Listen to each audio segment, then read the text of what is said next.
Brothers and sisters, it's 8:20. We usually got the announcements that we go through before class, but being that it's 8:20, we want to just be able to use the time wisely, right? We want to be able to use the time wisely. We got the Houston, Virginia, Rochester, San Antonio locations, right? And the class days for Houston and San Antonio they have the same class days, Monday, Wednesday, Friday, right? And Virginia, Rochester, Tuesday, Thursday, Friday, right? So we're on classes every day. Every day is an opportunity to get healed. Every day is an opportunity to get a sickness eradicated, or at least start that path, because it takes time for our sicknesses to be attacked. And it takes time, it takes counsel, and it takes your willing mind, as the world would say, effort, right? It takes all those different things combined together to achieve that goal, right? We're a nation, right? And we're a nation and we're here for each other. So we got the high holy days. A high holy day is even an opportunity to come and just sit down and enjoy yourself. That should be your stress reliever, being around brothers and sisters. Your stress reliever shouldn't be, I need to be alone, right? It shouldn't be, I need to go by myself. I need to stay secluded in the seclusion of my mind, right? These aren't things that we should be trying to do. We should be trying to gather together in the high holy days. Finances shouldn't scare you to obey the law, right? Because if you're counseling, you can get ahead of these things that try to hinder you from doing the right things. And then you end up coming back and be like, man, this came up, that came up, different reasons that because we didn't counsel, we miss out on opportunities to get around brothers. You got Hanukkah coming up, aka Hanukkah, right? You got Purim, you got Passover, you got the expos coming up. So all these things is coming up in the next couple of months. What month we in? We in the 11th? Yeah, December. Right. In this December, we got Hanukkah coming up. That's the 12th. The 13th through the 21st. Right. Okay. Right. It's coming up quick. You better save your money now, or put $10 to the side. Put something to the side. Right. Get a financial plan going. And then you got Purim, when the American New Year comes, right? And that's what, January, February, March 12th to March 14th, right? And then you got Passover, that's the 4th month, which is January, February, March, April, which is the 15th to the 21st. Hey, you gotta double check, man. Right? And then within that Passover period, you got the expo going on too. So, and that's on the 16th. So try to save your money. I know some of the brothers and sisters that did come to the last Passover, you got to experience the expo. So just try to prepare yourself ahead of time, man, to be able to partake in these things. And even just, are the sisters taking in like things for the garments right now? Like if brothers want to throw some money early? Oh, definitely. So if you want to give out your portions to pay for your Passover garment, you can start doing that too. And if you need the accuracy of what you paid last year to kind of gauge what you should be trying to invest in, you can contact the garment department sisters. All right. All right. So we can do that. But it's 8:24. We would go down and expound on everything else, but let's get into it. The new month coming. I definitely want to say this. The new month's coming. We're in the new month. We're trying to get the school rents paid. Let's help. You watching online, let's help. Right? You in class, let's help. So we all here laboring amongst together, right? We're laboring together.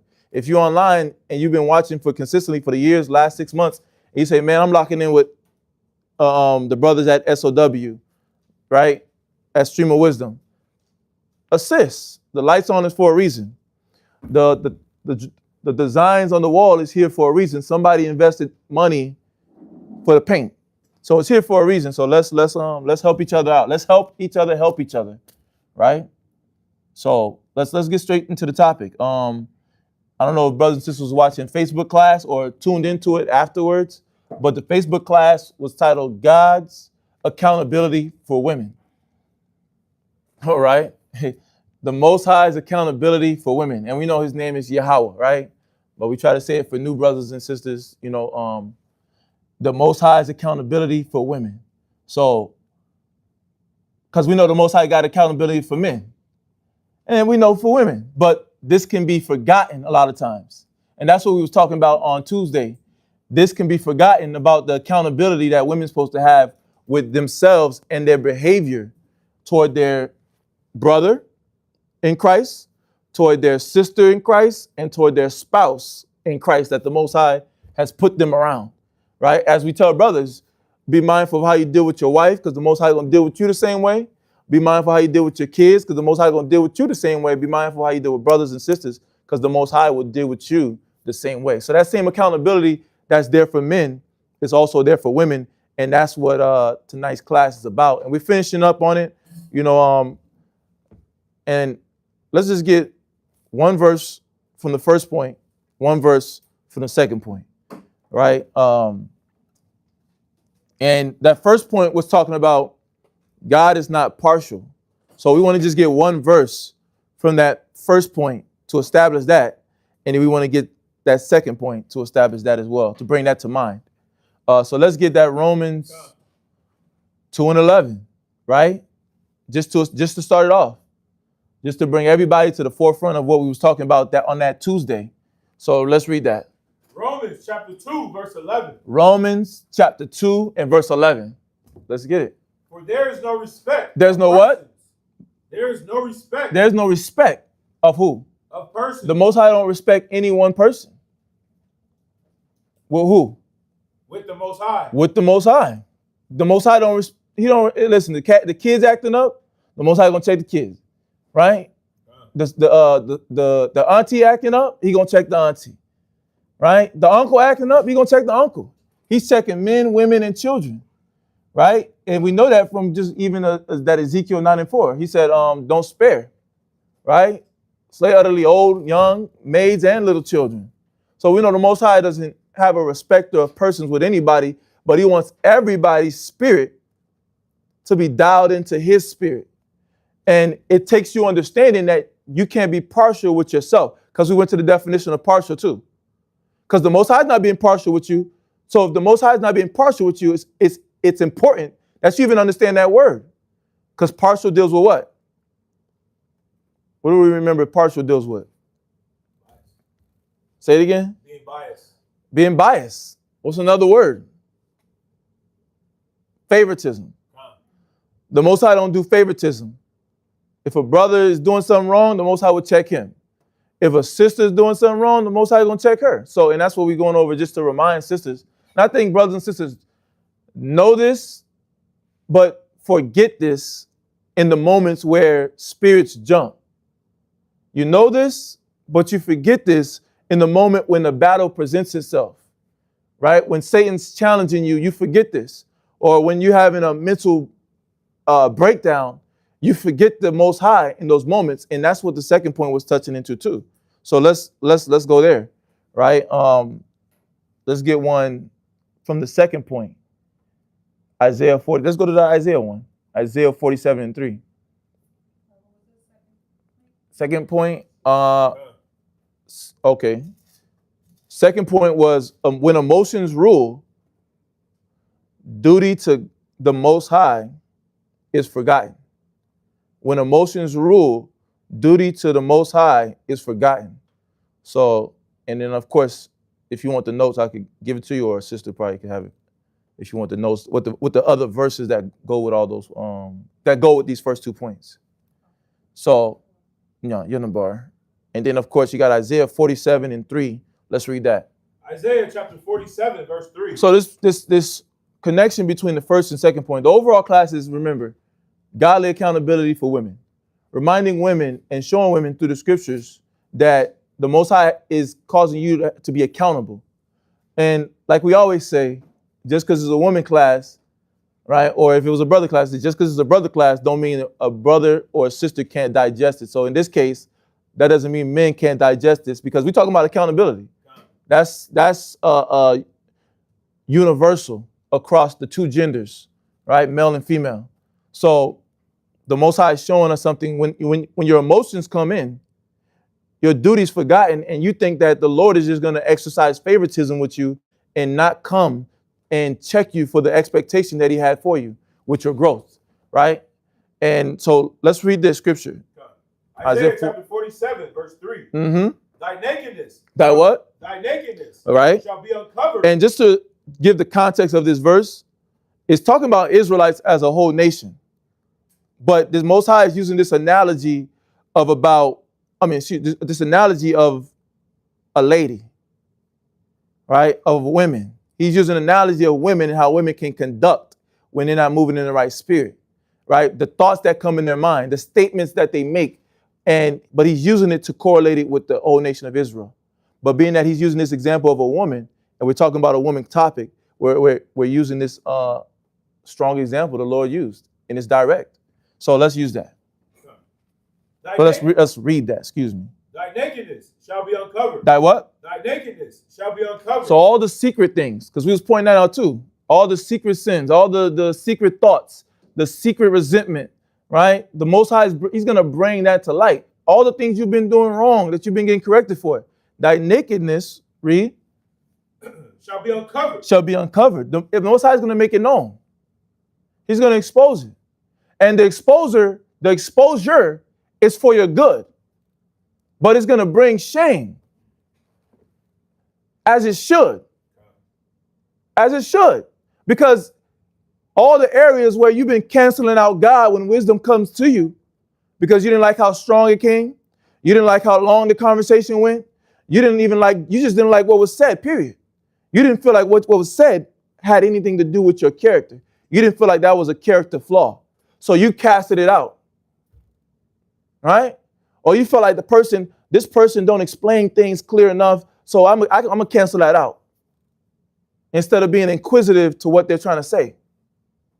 So the Most High is showing us through this verse that though we try to hide, though we try to disannul, he's still going to do what? Thy nakedness shall be uncovered. He's still going to uncover us. He's still going to uncover sisters. And we can't, sisters, it's not good to hide behind the negative mind. It's not a defense. And that's what the Lord is showing us, that when your emotions rule, you can forget your duty. And what do you mean by duty? Is your order.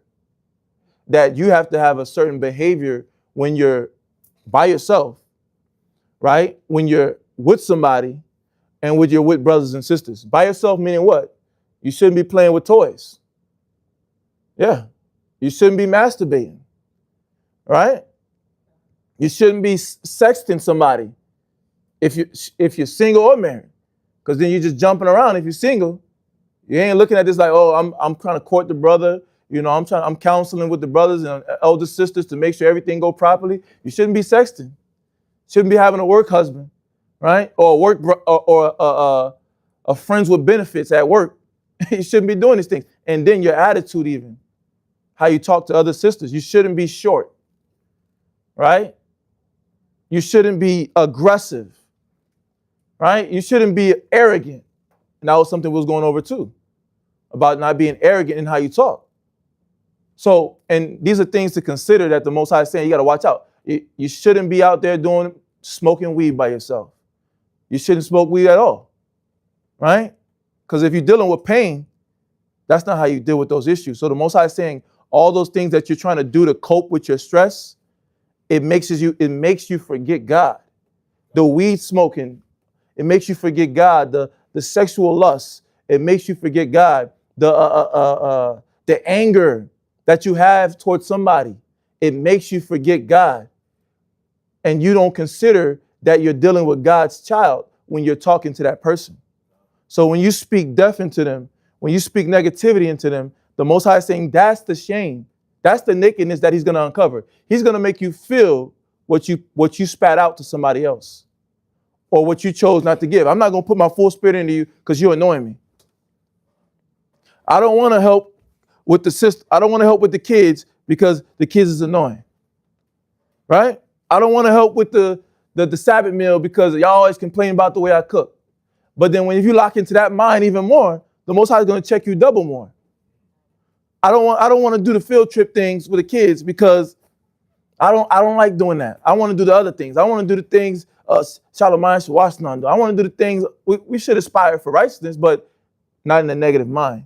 Right? But what are you gonna say? I was gonna say that's good you bring that out because like even with my children, I'm trying to be like so patient and watching what I say to them. Right. Like I was just in the car driving to the school and I'm having a conversation with them. I'm like, I'm sorry, I've been yelling. Right. I was like, Shania, you got a way of not listening. I was like, Princess, you got your little ways of not listening. Right. I'm like, I'm sorry, I shouldn't be yelling like I'm yelling at y'all, but y'all gotta start listening. Right. And once I did that, even though the Princess was like, yeah, Con, it's okay. Shania, she didn't say nothing. Right. Then after I did that, it came to my mind like, I'm gonna ask ChatGPT, like, can I do like some listening skills with the kids? Like, come up. So Get little learning tools to kind of guide the kid's mind. yeah, so I'm like, Nice. spirit, like even though I'm apologizing to the kids, but hey, the kids need that too. Yeah, Like, because you're just not, you don't like love them or something. I don't know, but sometimes you gotta apologize to the kids. I feel like. you're talking to them. You're talking to them like that's one thing I see Kazak and them do a lot. They just they talking to them. Obviously you gotta get stern sometimes. You're gonna have to raise your voice sometimes. That's gonna have to come. That's unavoidable because they ain't listening to talking sometimes. But so that's gonna happen. But that can't always be the go-to. I know that's what you're saying. And you're just trying to develop these techniques to help them learn that, the importance of that. And Well, with me too, because a lot of times my go-to is just yelling. So Right. like I'm really like it's really a thing you really have to like practice. Because it'll translate in every environment. It'll translate in every environment, but it helps you, like you said, you're starting at home.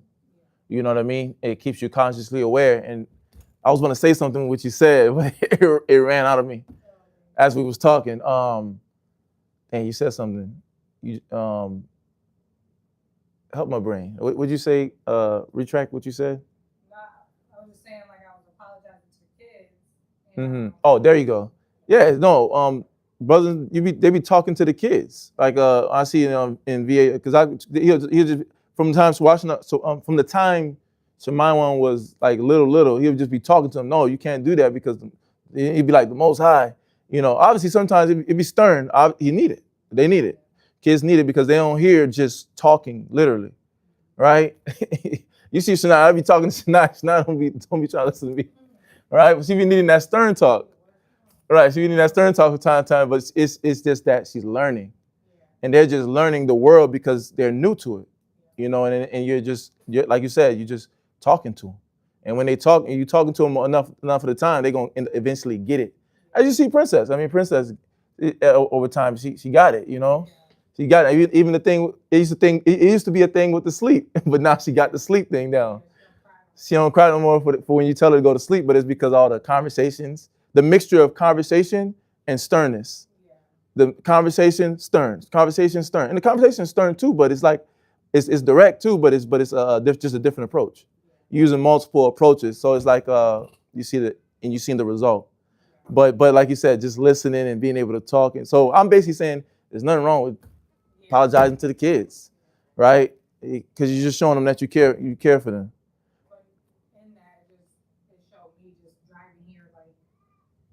Slow myself down and not be emotional about what's going on. Like it was a spiritual like thought that hit my mind. Like, okay, maybe I can figure something out as far as them listening better instead of just walk around irritated or whatever the case may be. Right. Right. And obviously you got your tag team partner.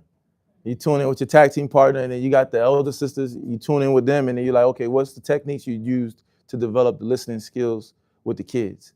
Or what's the technique you want me to use when you're talking to your husband that you want me to use with the listening skills for the kids? And then obviously you get those, ChatGPT give you like little things that they get from people that do daycare services and those little sources, little things that you wouldn't even think about, So all that mingled together, that's the counsel on how to basically be able to move forward. And that's what we're saying. And I like that you brought that out because you're saying, dang, even myself, yes, I birthed them, but these are still first the Most High's kids. So I have to make sure that I'm being mindful of myself, accountable of myself with how I'm dealing with them. So that's a barakatah. That's the point of the class. To get it right, yeah.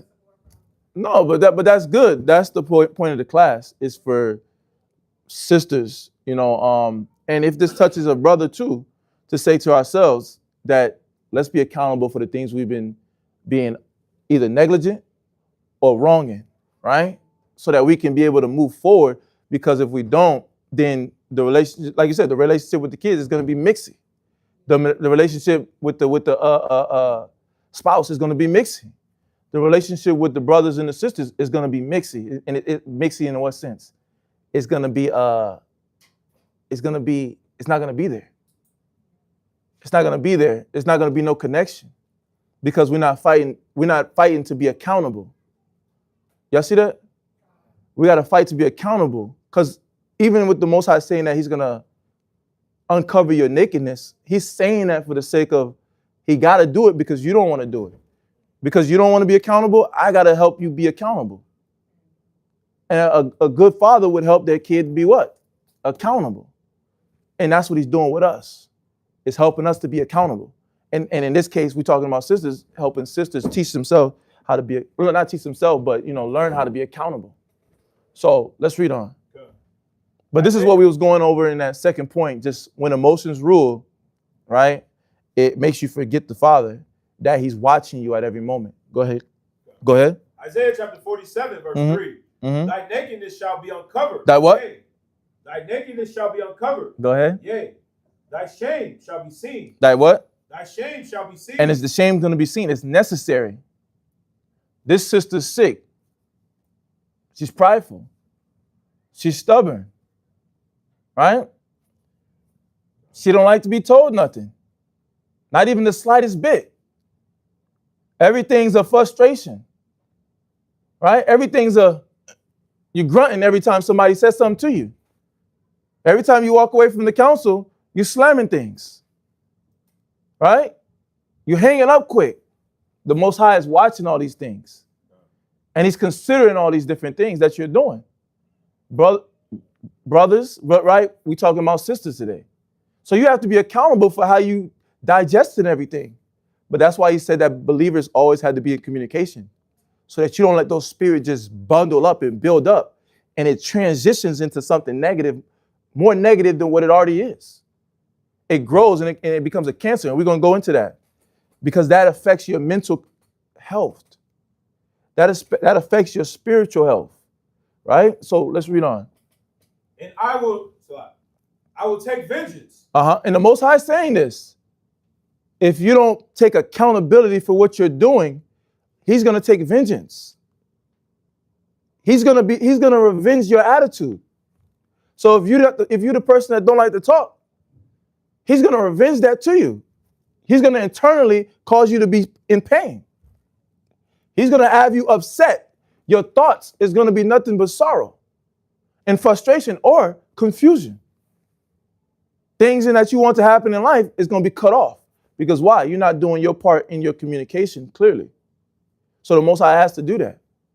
And then if you just raging at your husband, calling him all types of names, he's going to have a stranger do that to you. The stranger going to have road rage at you. Your coworker going to have rage with you. Right? Your so-called boss going to lose it on you. Your auntie going to call you. Better be upset about something you done did 15 years ago. Auntie calling you about it, because she's still enraged about it. Something, the Most High is going to make something happen. That's the point. He's going to make something happen to where you're going to have to think about how you're dealing with the person that's standing in front of you. That's your spouse, that's your sister, and that's your brothers that's trying to deal with you as a sister. So we got to be mindful of how we deal. So jump to verse, finish that. I will take vengeance, and I will not meet thee as a man. And the Most High said he's not going to meet you like a man. He's basically saying, I'm not your husband. I'm not that elder sister. I'm not that brother. How they dealing with you? How they I only giving them the power to drop a message on you?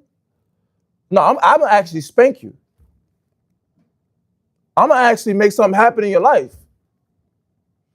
And these things are scary. We should be very afraid because the Most High, in a blink of an eye, I mean, think about it. Like I had messed up my back, but before that happened, I was good. I ain't never had an injury on my back. I mean, I done, felt a little sore, a little this, whatever, but I ain't never had it to where for a week and a couple of days, I'm bent over. I'm being for real. I'm bent over. So in a flash, the Most High can change your situation. You can go from having 10 fingers to having none. You can go from having a tongue to no tongue. You can go from having a perfectly well-shaped head to the Most High slicing that scalp off. This is not a scare tactic. This is real. I was slumped over. I couldn't barely walk. I couldn't do nothing. You saying that and had to think about that one guy from California blew his hand off. Oh, right. Still prideful as can be. Crazy. Right. Hand wrapped up and everything. Mr. 4 Extra. Right? The 4 Extra, the so-called Crip guy from California. He got his hand, Most High blew his hand off a week after he be talking. All his little, he's known for just talking about he want to squabble, fight. He want to settle everything with a fight, and angry, lose it, get irate. And then all that talking about fighting and talking about something, he's gonna do something to somebody a couple of days before the Most High blew his hand off. He blew his hand off with one of those extra like serious explosions, those dynamite type of fireworks. But he still have no fear for the Lord. But and this is the point. That's why we're saying like sisters got to be accountable of how they act, because that can happen. We can't like just because we're in the truth that the Most High won't touch us. We must be forgetting the scripture where the Most High told us, and we're gonna get it once we finish this one. But I'm gonna find it. He said that his judgment gonna start at his house. So he's judging us first before he judges the world. So how much more we got to be careful with how we're moving around and dealing with each other. You got to make the choice to care. To say, I'm not going to let where I felt like I was offended cause me to jump out the spirit. If I felt like somebody did wrong to me, or you feel like somebody did wrong to you, does it make sense to tap into anger as your defense? And then you react, and now you calling this person, this brother, this sister, this spouse, now you calling them names. And that's in your head and out your head. You're speaking it outwardly to them. You ain't crap. You dirty ninja. Right? You 2-time loser. You just a felon anyways. Oh, you found it? Okay, let's get it real quick, but we still gonna have your scripture, Kadash. 1 Peter chapter 4, verse 17. Uh-huh. For the time has come that judgment must begin. 1 Peter chapter who? 1 Peter chapter 1 Peter 4 and 17. Everybody got it? Okay, let's get it. 1 Peter chapter 4, verse 17.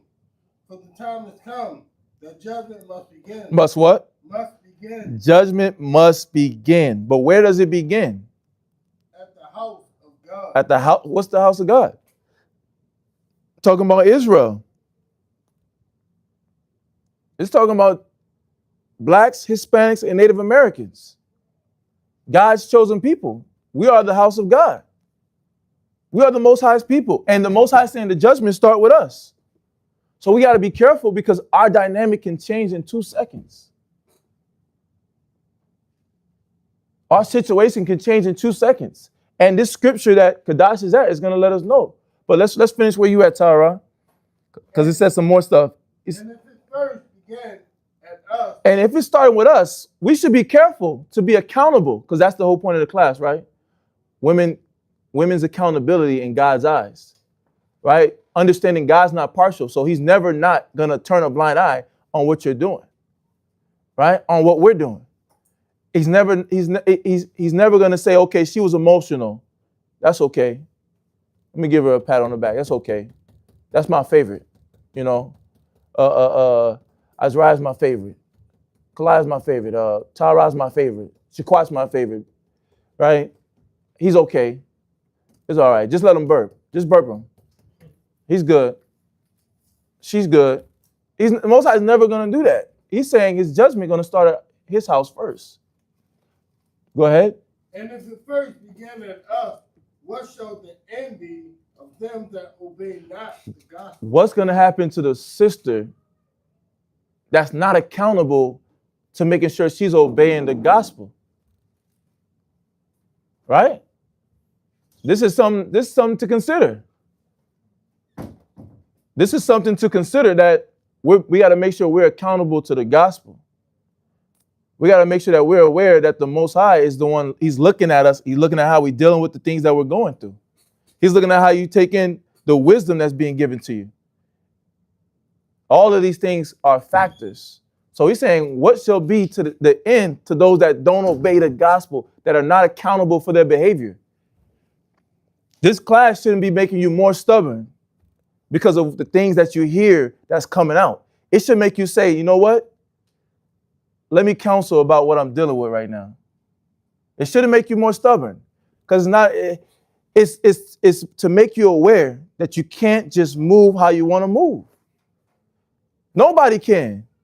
None of us are exempt of that. So why, okay, if we're all accountable of it, and you're dealing with stubbornness, somebody's bringing it out. You're dealing with lust, somebody's bringing it out. You're dealing with anger and frustration and vindictiveness, right? Bitterness. And somebody's bringing it out through the scriptures, and your behavior is showing that. Should you not be accounted for? Should you? Or should we just let you go? Should the Bible just let you go? Should the Most High just let you go and act like you want to act?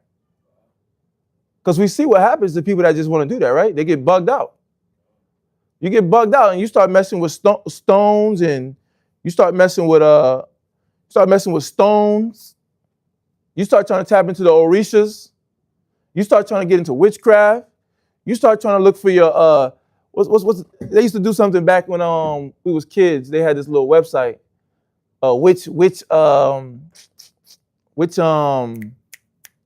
Which signs are compatible? They'll be like, you was born on this month. Yeah, they'll use your zodiac signs, and you'll tap your zodiac sign and see who you was compatible with. That's what you're gonna tap into, because then you're gonna try to trust in demonic activity to get a result that can only come from godly steps. But the Most High is saying you gotta be accountable. So finish that last part one more time, Tara. And it first begins at us. What shall the end be of them that obey not the gospel of God? And that's when Christ comes, and that's now, because the Most High is judging our people right now. He said it starts at his house. So let's go back to that Isaiah. It starts in his house, and it's dealing with brothers, and as we're talking about tonight, sisters, right? And it's talking about this godly accountability for women. Most High is not partial, and he don't let your emotions be a valid excuse to forget his duties and to forget that there's a certain behavior that women and men too, but we're talking about women tonight, how they're supposed to roll and move around in order. So let's read that. Jump to verse 7. Isaiah chapter 47, verse 7. Go ahead. And thou saidest. And thou what? And thou saidest. But this is what that prideful woman, that stubborn, right? That woman filled with depression and anxiety, the person that's lashing out, right? The person that's they go into them porn sites, and they go into the old weed man, and they go into the old so-called girlfriend. You go in all these different places to deal with issues that the Most High is the only one that can help you get healed. But this is the way they talk. This is their outlook. Go ahead. I shall be a lady forever. I shall be a lady forever. I'm a lady. I take care of my bills. I take care of my kids. I take care of my family. I take care of me. I do everything I'm supposed to do. They talk like they're in the spirit. And that nobody, and that they're not to blame for anything that's happening in their life. They talk as if the woman, they talk as if the other sister, their husband, or a brother is the blame of why they're in the condition that they're in their life right now. So thou saidest, I'm a lady. All right? Because what do we see ladies talk about all day on podcasts?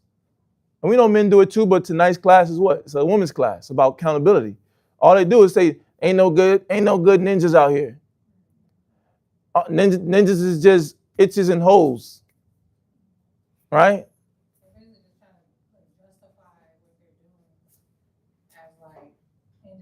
Mm-hmm. Money is the root of everything. Right. You can't afford me. But it's just like a cover up for them to be on OnlyFans, a cover up to just act the way they act. Right. Settling down and having a family, being a woman at the house. Just act crazy. Right, because you'll hear some of them when they talk on these different interviews or little clips you might see online. I mean, I'm still a lady. I got a man. It makes no sense, but they still be having a boyfriend or a husband while they're doing those type of activities. I can't. All right, I can't get a good man because I'm on OnlyFans. Right. They act like they would deserve a godly reward for when they doing wicked activity, and it don't make no sense, you know. But you got to be accountable of your behavior. But like you said, those things are used as excuses. I mean, I'm sleeping with multiple men anyways. I might as well just get an OnlyFans and make money for it. I mean, these ninjas is tricking on us anyway, so why not go on a date and ask him to pay for the bill? Why not go on a date and ask him for some money? All right. This guy out to eat with this woman, Mm-hmm. like at Red Lobster, and they finishing their meal, and she's trying to tell him to buy her 2 extra meals for her kids. I seen that. At the end of the day, because she waited for him because he was late. Oh man, And come on. The whole thing about it is that the waitress was on her side, still trying to put these 2 entrees on. She wanted steak and all this. She's like, what your kids need steak for? So, but the waitress is like, okay, I'm gonna put it on the bill. Like, she's not even trying to hear him. So he went back to the kitchen, like, don't put that on my receipt. I'm not paying for her kid's meal. Rachel's bad. Yeah, so he went to leave out, and then he like stopped and asked some other lady, like an older lady, at another table. He's like, do you think this is right? Like, trying to get advice, and she's like, what's wrong with that? He was like, oh my God. Right, everybody. Right, they all just justifying bad behavior. They don't need no steaks. That's for her. Them kids. But you see, I don't make no sense. But even like take that mindset of how that don't even make sense. Like where she's trying to paint the picture of I waited, so you got to buy stuff for my kids. Think about that and apply that to even in the truth, where a sister and she's with her husband and she's married for a while, 2 years, 3 years, 5 years, 10 years. And so she's seen his lower state up until him graduating to where he's at now. Definitely not the same dude, right? Rough around the edges still, as we all are. They said we're going to be striving till Christ comes, right? But there should be growth, and there's been growth. But imagine that type of situation in the truth, and y'all arguing about you don't check up on me, you don't care, you don't show me that you care. You just all you do is just make it lies, right? Sister just making up just crazy things. But he's talking about the solution. How can we better these situations? Because let's say what she's saying is valid, because sometimes it's valid, right? Sometimes brothers be messing up and it be valid, but he's sitting there trying to figure out the solution to be better. But you sitting there trying to argue, and while you arguing, you calling him out his name. And while you calling him out his name, what do you want him to do? What's your end goal? And that's the spirit, though. That's the mentality where the Most High said, he worded that way. Where, like, read that part again. I shall be a lady forever. That's what it, no, it's not a godly woman. Notice Most High didn't say a godly woman, a modest sister, a modest Israelite woman. He just said, I'm going to be a lady forever. What do ladies tend to do? They jumping around, they bar hopping, jumping around, trying to sneak, trying to see what they can get into. But that mentality of a lady is, I don't have to bow down to or submit to anything, let alone God. They think they don't have to bow down or submit to any wisdom, any knowledge, any understanding, let alone the Most High's. And when they see somebody physical in front of them that they see is not perfect but is striving, they don't see any of the striving part. They don't see any of the growth part. Everything's a negative outlook. And that's coming from somewhere. They're looking at themselves. They're upset at their own self. And they don't want to fight to be strong. Because does the Most High want sisters to stay like a weaker vessel? Huh? Stay as a weaker vessel? Right, like as. Right? You don't want them to stay as a weaker vessel. He's just letting us know that they are. He's just letting us know that their brain does work differently than the man's brain. That's all he's letting us know, and that they need a little bit more of a dealing with to help that growth come forth. That's all he's letting us know with sisters. But he's not saying that they're going to stay weak. I mean, otherwise, I ain't going to say otherwise, but we have who to look at too to know that's a true statement, that you don't have to stay as a weaker vessel. You got Esther, you got Judith, you got Sister Susanna, you got Martha, you got who else? Mary Magdalene, Deborah. You got all these sisters that became strong sisters. Abigail, where she was in a situation where she was literally dealing with a fool, but she stayed in the spirit and still used wisdom. She got counsel, got help. So she didn't have to. Abigail had all the reason to say, you ain't. Abigail had all the reason to say that. But why didn't she say that? Why did she give into that spirit? Why she ain't say you ain't crack to the ball? Why we ain't read that Abigail said you's a dumb ninja? Why we ain't read that?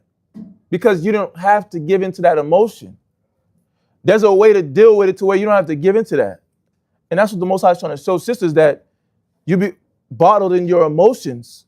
You'll be bottled into your thoughts, and you have conversations with yourself in your thoughts so much that you can't see that you're causing yourself to forget the Most High's duty. There's a respect you're supposed to have for the Father, and if you're married, for your husband in regard to what the Father requires of you. That's how you show God you truly love him. By dealing with his children properly and not letting those demons just fester up and attack you to where now you out the spirit with your people. You out the spirit with your brothers and sisters. And you just stuck going through the motion. And you're suffering in silence. And then you're crying on the inside. And then because you're crying on the inside because you're afraid to say something. You're afraid to say something because you don't want to be looked at a certain way, like you're weak. But the Most High is trying to show our people that if we stay in that mentality, then you're not opening the space for the Most High to develop you. You're not making room for God to develop you. You're not opening room for the Most High to develop your situation, for a solution, for a rekindling. Your relationship don't have to end. You see that your relationship don't have to be broken. Your house don't have to be shattered. Your daughters and your sons and y'all don't have to. There doesn't have to be a single parent home situation. There doesn't have to be a situation where you got to be suspended from the school because you're doing these illicit acts. Or you giving into these negative mindsets. You having negative perspectives. So now we gotta be like, the sister need to take a step back. Yeah, because she keep doing this over and over and over again, and she's not getting it. She keep lashing out. She keep being short with the kids. She keep getting angry when somebody tell her to switch up how she cook. She keep getting angry. She keep arguing with her husband and calling him out the name, trying to provoke him to put his hands on her. This sister need to take a step back. It shouldn't go to that route. We should be able to have regard to the Most High's word, but when your emotions rule, and when you're not accountable, because you let your emotions rule, you don't think about how the Most High is considering the way you behave. Because what's your goal in that moment? When you're in your emotions, what's your goal and what's your thoughts? Sisters, brothers, and we want a sister too. I know you got something. Let's get a sister first, and we're gonna come to you.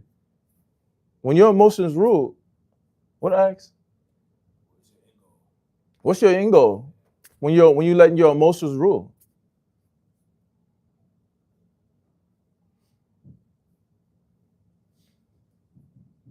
Azariah, Samaya, Bree, what's the end goal when the emotions is ruling?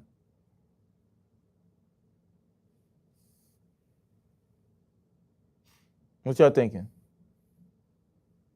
What you thinking, Bree? You like you got something. You got your head tilted to the side like you thinking. Because I just was thinking about what is the end goal to that other than Mm-hmm. I don't know, other than you feeling like you feel better, I guess, because you said or got off what you wanted to get off. There you go. You said it. No, you said it. You said one. Well, you said something there. Go ahead. Just you feeling better that you got off what you wanted to say. Yeah, like because you in the mind you feel like you're not being heard. Feel like you're not being heard, but then at the same time not feeling like you're not being heard, you're keeping it all in. And then when the spirit exposes that something is up, and exposes in what way? It does small things. It's little things like, okay, the sister's not setting up the field trips for the kids, right? The sister's not being aware of the kids. Sister's being too rough with the kids, almost acting like she don't love them. The sister doesn't communicate in the sisters' chats when asked questions about sister things and about sister unity night. What's a good day for garments? What's a good day for sister unity night for a movie or whatever y'all might go out and go do together? But these would be little moments where the Most High would be like, okay, something's up with the sister, but you still letting it pile up and not saying nothing. And you just blowing it off like, oh, I forgot. I meant to, but I just looked over it. My bad. I'll do better. Oh, my apologies. I didn't mean to. I didn't mean to come off that way. That wasn't my intention. But these be the little excuses to hide behind what you truly are feeling on the inside. Right? But what you said is so strong.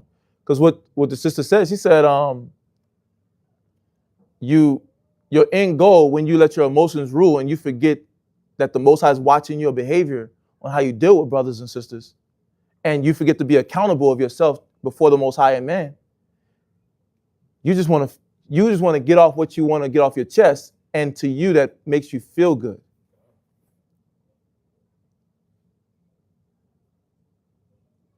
That's real. Huh? It's there you go. It's self-gratification. But it's still you looking at you and not being accountable, because you cancel out the other party. And what you was going to say, and then I want to ask. I was gonna say the same thing pretty much. Basically, in that moment, it's just about how you feel. It's not about anything else. So all those emotions, turn into rage, really. And then with that, you're not even thinking. You're not being rational. You're not even thinking. Yeah, you're not being rational. You're not thinking, and so you said it. You just want to feel good, but you're going about it the wrong way. Do y'all think about that? Like that? What y'all got to say, Samaya and Azariah? Just on the question, what's the end goal when you give into your emotions and you cancel out the Most High in the midst of how you're reacting into a situation? Because, go ahead. Hmm? You what? Oh, you get stuck in your what? Yeah, you're stuck in your own way of thinking. So your end goal is just to be, you just want to feel how you feel. You don't want nobody to take you out that emotion. Is that what you're saying? Oh, you're saying in general. Well, I'm not saying that you're directing your statements about yourself. I'm just about this mentality. Right. You just want to stay in. Are you saying that mentality just wants to stay in their emotions? How about you, Azariah? You just want to stay in your emotions. You want to stay in your own mind. A force of who? What do you mean, like force of habit, like as in what way? So the same thing she's saying, virtually. And I'm making sure, because that's how I'm processing it. So you're saying force of habit, and the force of habit, you get used to doing it. So it's a comfort.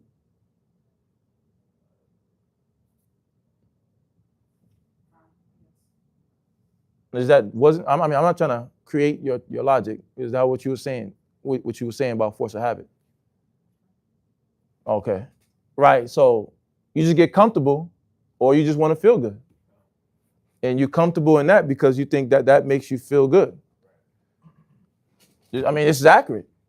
You're comfortable in that because you think it makes you feel good, and that's the danger, though. But in that feel good, do you, after doing it a while, after doing it over and over again, do you really feel good? What does it do after doing it over and over? How do you feel? I really want to know. Like, how do you feel after doing it over and over? But you said you was doing it, just in the mentality of what you were saying. You're doing it to feel good, and you're doing it, but you've done it over and over, and it still hasn't done the result that you desire from it. So how do you feel after doing it over and over and no result? When you got off what you had on your chest, and you having that rage that's been built up because of resentment towards a spouse, towards a sister, towards a brother, right? Towards where your life is at right now. When you lash out in whatever way that may be, and you see you don't feel good, how do you feel when you didn't get the results you wanted?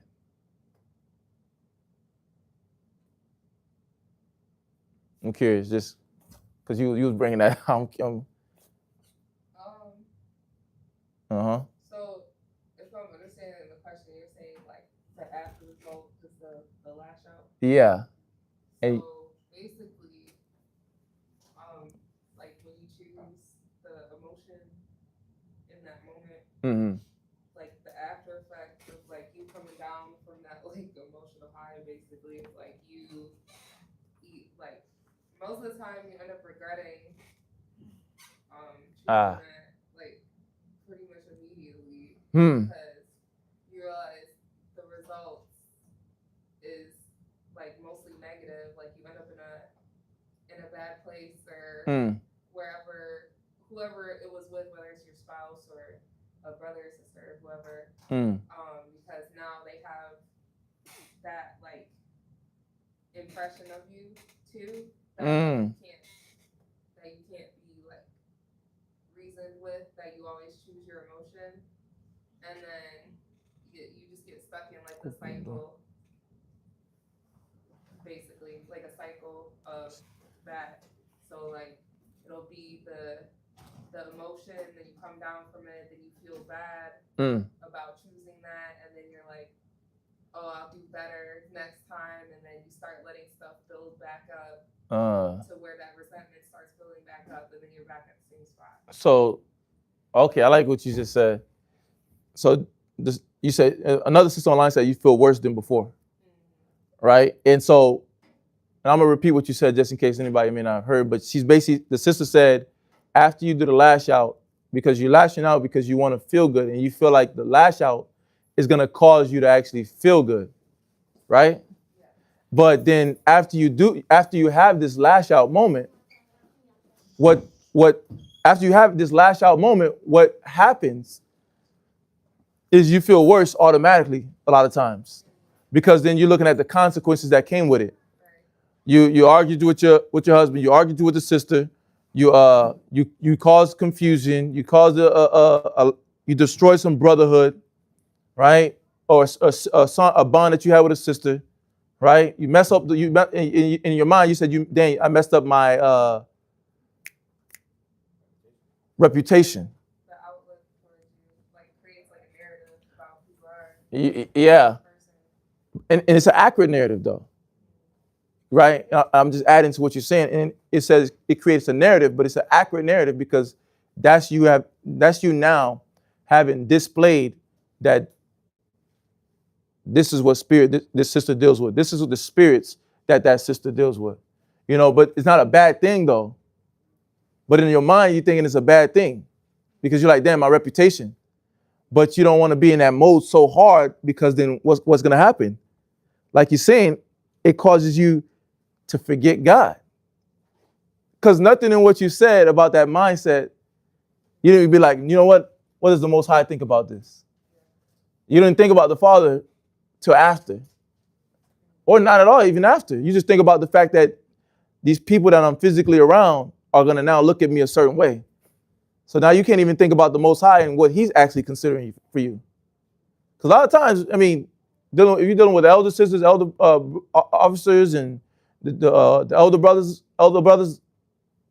nobody's going to change their look on you. You're going to look at it exactly how the Most High tells us, look, the brother needs help, the sister needs help, patience. That's what it's going to be. That's literally it. It's not going to go into some deep thought like, man, we can't mess with this. Now, there's going to be a method to help the sister go through what she got to go through so she can overcome it. But it's not going to be a outlook, a negative outlook. Like, nah, this is just boo-boo, right? No good for nothing. It's not going to be that, but it's going to be, how can we help the sister? And that's what brothers do. How can we help the brother? It's never that, But I like what you said, because it's real. That's the reality of what happens. You said you get stuck in that cycle of just doing that over and over again and just feeling the guilt, and that's the danger zone to where the Most High says that's where he's forgotten, right? And man, finish where you at, because I got this other verse to go with what Bree was saying. Isaiah chapter 47 and verse 7. But this is those consequences that tend to come if a brother, or even a brother, but a sister don't pay attention. What the sister says, you feel worse than before. I know it used to have me feeling worse, and because I didn't get the result I wanted, it had me more furious and want to lash out even more. So when you don't get the results you wanted, she wanted to lash out even more. So I mean, your mind went further and further away from God because you didn't get the result that you wanted. So now you got more angry at whoever's in front of you that you felt was trying to hold you back from getting the results you wanted, right? And we're at that Isaiah chapter 47 and what? Verse 7. We're at Isaiah 47 and 7, and we're going over the class about that was doing over Tuesday, Miss Tiffany. I know you just came. It was God's accountability for women. So we just finishing it up and just finishing up the class, right? And but I like what's being brought out. Brothers and sisters was bringing out the things of, because I asked the question. I had asked, well, what is the end result of you lashing out, you getting off what you wanted to get off of your chest? Does it actually help? and the sister was bringing out how it don't. You just do it because you just want to feel good. You want to instantly feel good about what you're going through, so you just lash out in that moment. But then you don't end up getting the result that you want, and you end up getting stuck in a cycle of just going through that same emotion, the guilt, what you did, the guilt of looking at the consequence, the guilt of like, damn, now my reputation. And you get stuck in that cycle, but in that cycle, you forget the Most High. And that was that second point we was going over about when your emotions rule, your duty to the Most High is forgotten. And so now we're at this scripture, Isaiah 47, right? Oh, you got the other one? Oh. Isaiah chapter 47, verse 7. Uh-huh. And thou saidest. And then Isaiah 47:7. Go ahead. I shall be a lady forever. Yeah, that's the mindset. Nothing's going to happen to me. I'm good. I'm an independent woman. The Lord, the God got me, right? You got Philippians chapter 2 and verse 13 on your Facebook page and your Instagram page, right? While you got the stripper pole in your room, right? While you got the dang thong-thongs, right? You got the stripper clothes on. But you said, I'm a lady. Or you got your head wrap on, you got your dress on, but you're a raging woman. Everything's about lashing out. Everything's about your emotions, and you cancel out your kids so much so. That's why you're okay with arguing in front of your kids. Cussing and losing it in front of your kids. Because why? You're only considering your emotion because you want to feel good, but never get that result of truly feeling good. You get stuck in that hamster wheel of guilt. And that's that worldly guilt, to where you're not slowing down to be conscious of the Father. So read on. So that thou didst not lay these things to thy heart. Go ahead. You said what? So that thou didst not lay these things to thy heart. And you push out what the counselor and the wisdom is saying to you out your brain. You try to say it don't apply. You try to say because I didn't I didn't do that with that intention, right? I didn't come off in that tone because I was intensely trying to do that and be angry. You try to write it off like the wisdom don't even matter. Read that again. So that thou didst not lay these things. So you try to act like you don't got to lay the words of God, the words of the Most High in your heart, because it's a man saying it to you. So I'm okay to get mad and feel how I want to feel about what's being said because a man is saying it to me, or elder sister saying it to me. You're not God. You're not Christ. You're not an angel. You got to watch yourself just like me. You get angry just like me. You done fell short just like me. So you act like you don't got to lay the words of wisdom to heart. But that's what keeps the pain around. When you just want to do something real quick to feel good. You want to run away from a conversation because it's causing your nerves in your body and the nerves in your thoughts, the anxious thoughts of not wanting to bear witness with how you truly think, how you truly feel, what your true character is. You're afraid for your true character of what goes on up here to come out. So you try to say, I'm not going to I'm going to push out everything that you just said because I don't think it applies to me. And I don't want to feel like, I don't want to feel that gut feeling. You run away from that gut feeling. And what's that gut feeling when you know you did something wrong, but you're not ready to accept that you did something wrong. So that gut feeling, that nerve, that thought, because that's where it all comes from, that thought, and it makes your body react to the thought. I don't want nobody to look at me no type of way. I'm not going to say nothing. I don't care what they say. I don't care what scripture they bring out. I'm going to be stubborn. I'm going to hold back. You know what? I'm going to sit here. I'm going to go through this counsel motionarily. I'm going to let you talk, break it down. I might even give you half of the truth. But I'm not going to lay anything to heart. I'm not going to let anything rest in me to where now it's like, this is resonating with me that I have an issue. I'm going to cancel out everything you just said. You know what? I'm going to focus on your demons. I'm going to focus on your demons because your demons is why my demons is acting up. You're the reason why I'm a demon. All those years I was with you, 10, 5, 7, we 6, 7 kids down the road, and you've brought a lot of pain to me. And you're the reason why I'm a demon. So I'm going to be a demon. But that's what be going on in the brain. And sometimes somebody just say it out loud. I remember somebody told us, he said, I don't want to even be persuaded. He said, he literally told me, I heard this with my own 2 ears. I didn't want y'all to persuade me.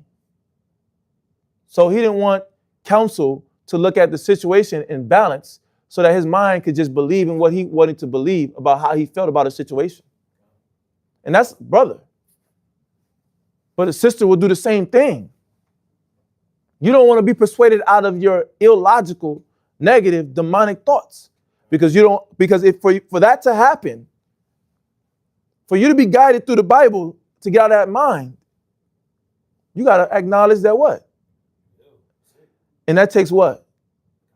That takes the women being accountable for their behavior. That takes you being able to verbalize what you've done that's wrong. Your role in why the marriage is where it's at. Your role in why your lack of sisterhood is where your sisterhood is where it's at with the sisters. It's lacking. Right? Why sometimes people don't want you to do things. Because why? Your reaction if they ask you, or if you do say yes, even with the quiet reaction, you do what? You do it rushed. Right? You don't get into the passion of doing it. But then you be like, but nobody ever asked me to do this. That's a mind game. You don't ever ask me to do this. But when you're asked, you're upset that you've been asked. Does that make sense? Who's at fault there? Question, who's at fault? That individual, that sister. You mad that somebody don't want to ask for help in whatever capacity. But when you ask, you flare up, make faces, have thoughts. You got to think about that. The Most High is putting you on the chopping block. I said it the other Tuesday, he's going to look at you. He's not going to say the other person. Why didn't you do this in counsel? Why didn't you seek out counsel? Why didn't you take heed to this counsel that told you how to deal with that situation? Because you're still in this mind. Go ahead. So that thou didst not lay these things to thy heart. You didn't lay the wisdom to heart. Because you're still thinking, I'm a lady. I can think how I want. You're not the boss of me. That's not a sin. How you know what's sin? You're just now learning the Bible. How you know what's sin? How you know you didn't just commit an act of sin, of rebelliousness? How you know there's a law that you're not thinking about? But you just lashing out because, like you said, just want to feel good. I just don't want to feel that feeling that comes from when you do wrong, the guilt. So I got to do it this way. This is the only way I feel like I can defend myself from you. But you're defending yourself from being healed from God. And what I mean by that, His word to guide you. That's trust. That's faith. That's belief. It takes belief in the word to be accountable. It takes care for the word to be accountable. But let's read on. Neither didst remember the latter end of it. Did what? Neither didst remember the latter end of it. Right. You forgot the whole counsel. You forgot the details of the counsel. You forgot the details on what the Most High requires of you as a woman. Because why? You think that you're good. You think that nothing about you is off. You think that what? Your mind is on point. You think that your thoughts is on point. But like we said Tuesday, you get asked the question, well, so what should we do? And what's the answer? Well, how should we fix this situation? How should we better move forward? And what's the answer? No answer. Well, what you thinking, Bree? You thinking something? All right, there's no answer. Because why? When you were speaking through emotions. You were being in those emotions. Let's put the biblical word. When you were speaking, you was being guided by demons. When you were making your statements on what you feel is correct, your thoughts allowed the demon in. Let me say it that way. You allowed the demon into your thoughts. And to add on, the demon actually feel good because it's like a high. Yeah. You know what I'm saying? So after you come off the high, then it's like, damn, you feel like dying after because you ashamed. You ashamed. You ashamed. Yeah, like let's go to Ecclesiastes 4:21. Did you finish? No, let's finish that. Let's finish that first, and we're gonna go to that because I like what it says here. Go ahead. Verse 8. Yes. Therefore, hear now this. Now the Most High, like, okay, you forgot everything from last week. You forgot a counsel you had 2 days ago. You forgot to apply it according to you, but really it just never sat in your heart. So that's why you have no memory of it. That's why you can give no response to it. That's why you only can say Khan. That's why you can't add unto what's being said to you. Because why? You didn't lay it to heart. Because when you study something and when you know something and when you care about something that's being said, you're going to be able to talk about it in so many different ways. You're going to have something to say about it. Video game, music, movies, right? Somebody can have about their favorite movie. They'll have 1,000 different perspectives about that one movie because they laid it to heart. They replay it. They watch it over. But people don't treat the Most High like that. They give that time to the lust. They give it to toys. They give it to movies, animes, right? Video games, money, women, men, right? Partying, TikTok, Instagram, Facebook, and all those social media apps is given to those things and not the Father. And the Most High don't respect that, and that's why he's saying he's going to judge Israel, the house of Israel, first. Let's read on. Thou that art given to pleasures, that dwellest carelessly. You given to what? Pleasures. Think about it. Think about that. You give yourself to pleasures when you get emotional, when you feel like you've been wronged.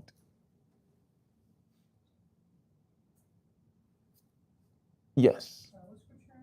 Isaiah chapter 47 in verse 8. Yeah. Read that again.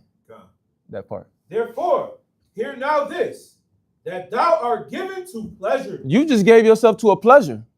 When you give yourself to emotions, you give yourself to a pleasure. That's carnal. When you cussing at your husband, when you just lashing out on sisters, when you're reluctant to do something that's godly, you've given yourself over to pleasure. When you no longer find joy in the Father, you just know you've given your mind over to pleasure. And it don't have to stay that way. But you've done it. But you're giving yourself to this pleasure. Go ahead. That dwellest carelessly, that sayest in thy heart, I am. Who? I am. And you live careless. In your mind, you carefree. No judgment, no correction, no nothing. And you like, I hear you out, but ain't nothing happening in my life. Everything's good. So what you saying don't apply. Yeah, no, the things be happening.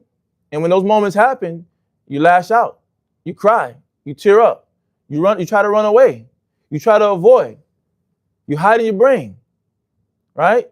You hide through the excuses. So you feel it. You've just been Mr. Miyagi, wax on, waxing off. You've been trying to wax off the truth, the reality. You've been living carelessly. Read on. I am, and none else. So now you trying to say you're the savior.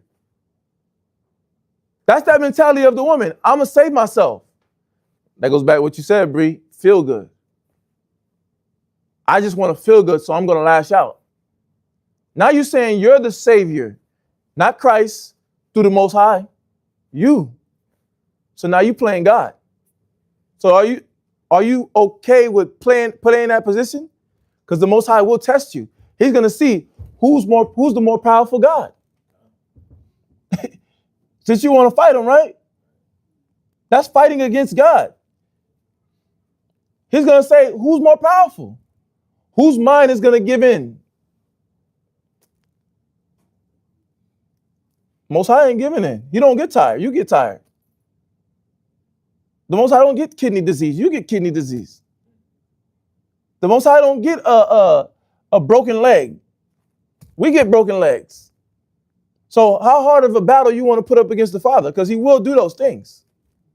If you keep living carelessly and forgetting that women are supposed to be accountable for their behavior, right? And that's what the class is for. It's about that accountability. So let's read on. I shall not sit as a widow. And in your mind, you're like, I can't lose my husband. He ain't gonna leave me. I'm gonna go tell the brothers on him. He's not gonna leave me.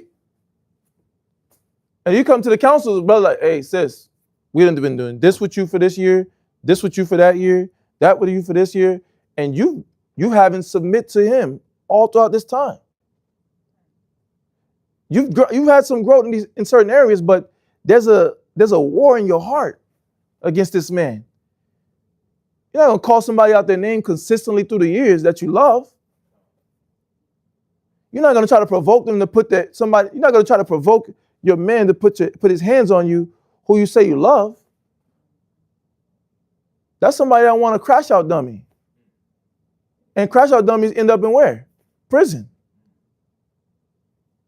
Or you trying to set them up so that you can call the cops, so that you can call CPS on them, play victim. Now you're the victim. You trying to manipulate the situation? What you doing? What's your end goal with this? But a lot of times you're not even thinking those thoughts. Some aren't. You just lashing out and want things to happen. But that's the danger zone. You say, I am and none else, and I shall not sit as a widow. We 6 kids deep. He ain't going nowhere. Who gonna want him? We were saying that Tuesday. You got a fat belly, right? You call your husband, you fat now. Who gonna want you? Your tape line going back. Who wants you? You can't even bend down to grab seasoning. Who gonna want you? Right? But that's the wrong mentality. To think that you're entitled. You're not entitled to your husband. The Most High blessed you with that. And if you mistreat that, just like we tell brothers, if you mistreat that woman, the Most High will take it away. Right? And you got to value your man, because it's not only talking about spirit, like physically separating y'all, but this man can die any day. But he got all this wisdom to give you. And you want to take it for granted? He's not going to be here forever. He might die before you. That elder sister might die before you. That brother of wisdom might die before you. You're taking their presence for granted, and then you want to cry when they're gone. Whether death or they just depart in your life, from your life. But there's a lot of times you devalue somebody's wisdom who the Most High put in your life as a beacon of light. And that's the danger, because your emotions is ruling. You forget your order before the Most High. And you forget that he put people around you to help keep you in order. So you fight against it. And that's how you keep the devil around. So that end goal of feeling good, you never get it. Like you said, you never get that feeling. You get stuck in the hamster wheel of bad situations. And you're like, well, why I keep running into these situations? Why I keep running into these type of people? Because you haven't fought your demons. You're not being accountable as a sister for your demonic activity. This is true. Lashing out is not a thing that the Most High plays around with because it leads into bigger things. So read on. Neither shall I know the loss of children. But I like what it said. I shall not be as a widow. That'd be that stuck up mind.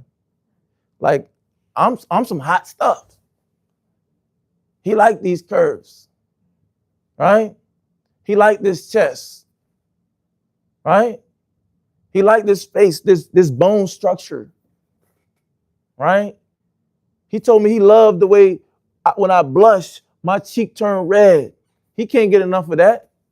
He ain't gonna let go of that. Proverbs 31:30 says. Right. He said, all right. He said, beauty is vain. A lot of women be single. Just BBLs, pretty face, and no man. No man. And they be like, I don't want a man. I ain't want no man. I wasn't looking for no man. But they really do be.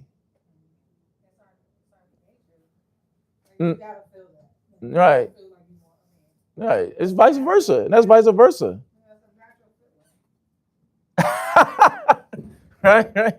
Cause up said read. Right? It don't matter, man. The Most High, like us, like the scriptures letting us know, a spiritual man don't care about those things. Now, does he? A man is a man, right? But a spiritual man is not like, dang, she's beautiful, dang, curves, and then he's going deep into that, like, I gotta have her I just gotta have her. She just gotta be a part of my life. She's needed. But then you see her out and about. You see how she dealing with the kids. She ain't with the kids. She with grandma. You see how she dealing with grandma. You see how she dealing with the siblings. You see she's showing the glitches. She got the stank walk. She talking to the guy at the cash register like he don't matter because she feel like he working at 9 to 5. She's talking to the sister at the cash register like she don't matter, right? Or she keep telling you, I don't believe in God, but I'm spiritual, right? He's looking at all those things and he said, like, I'm not done with that. And if that sister is a married sister in the truth or just a single sister in the body moving around like that, that spirit is not just going to be allowed to roll that way. Brothers counsel will come to play and that spirit will be dealt with, right? You're going to be sister. You can't be in the sisterhood. Just come to class, right? No, you can't contact the other sisters. If you need some counsel, you need to talk, you can call who? The elder sister or the priest. Now you got to regulate your actions because why? You're moving like a wildebeest. Yes. Men do it too. So it's not, dang, he bashing women. No. Men move like wildebeest too. Disclaimer. I'm going to throw out my disclaimer right there. Men can move like wildebeest and piranhas and predators, right? When they're out in the spirit. But women do the same thing too. And the Most High is not respecting that. Where you like, I'm a lady, right? No, let's read that again. And then we're going to go on. Therefore, right. Hear now this, that thou art given to pleasures, that dwellest carelessly, that sayest in thine heart, right? I am. And it's talking to the nation of Israel in the scripture, but the Most High used this analogy of a woman and how women operate when they're not in the spirit. So read. And none else beside me. And you like, I'm the top chick. We say that all day on these little YouTube videos. None of these itches messing with me. That's the rap bars for nowadays. Ain't none of these itches messing with me. I'm the top niche. And be getting divorced left and right and be feeling pain left and right. It'd be funny because like they all say that. All like a recorder. I'm the best. I'm the top. They don't get no greater. But then they end up getting left by.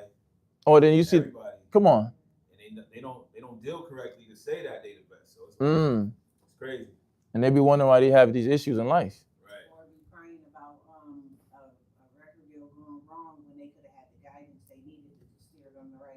There you go.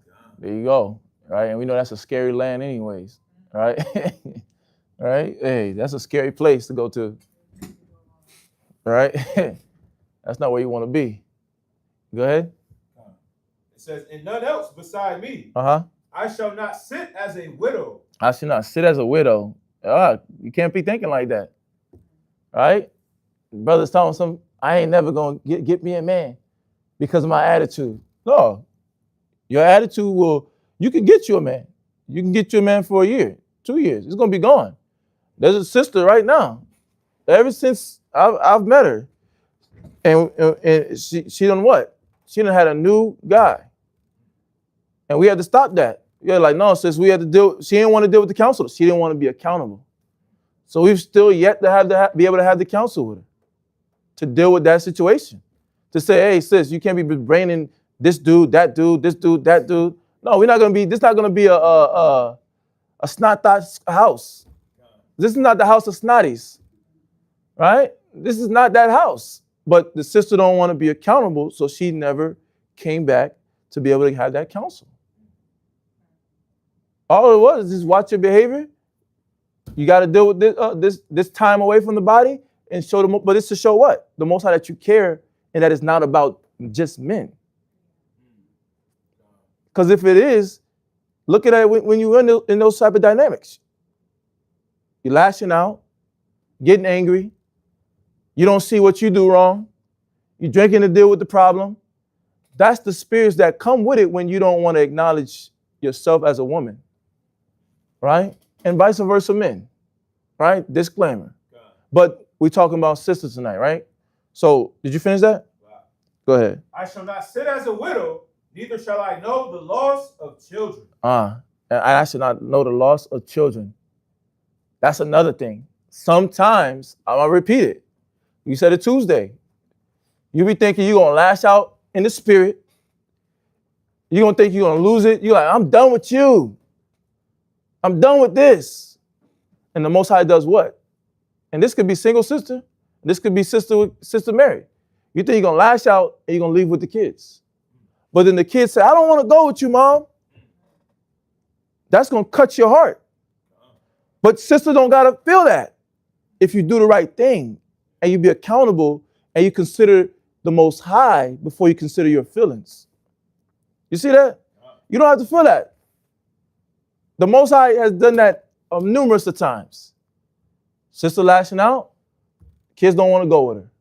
She lashing out, she having a moment, the kids looking at her like, Mom's out the spirit again. Oh my gosh. Right? The single sister. Most High will do what? Have CPS right in the middle of that situation.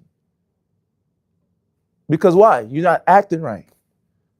Right? You don't want to drink that cup of act right juice. And the Most High got to show you why. He got to make you feel it where you're going to feel it, because the things that brothers and sisters are saying to you, you're not hearing. That's why he said in the beginning of the verse, I will not meet you as a man. I'm not the brother on earth. I'm not that sister on earth. I'm going to actually touch you. I created you, so I'm going to deal with you. And he deals with us justly. So even when he makes that judgment call, it was based off of you ignoring multiple times and showing a blunt disregard for his wisdom and his counselors. So we have to be careful when we have these lash out moments. We have to be careful when we have these moments and we're not thinking and we just want to, like you said, feel good. So I'm going to just let this off my chest anyway. It's not a problem to communicate it, but it's a problem when you're just lashing out and you're not trying to reason through the scriptures. Right? So, but let's go to this next point. Right? It says, when bitterness consumes the mind, faith begins to fail. When bitterness consumes the mind, faith begins to fail. Hebrews chapter 12 and verse 15. We're going to come back around to it. Yeah, we're going to come back around to it. But you can hold it.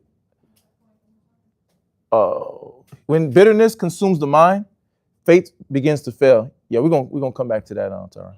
You can hold it, but Hebrews 12 and 15. It's going to be good.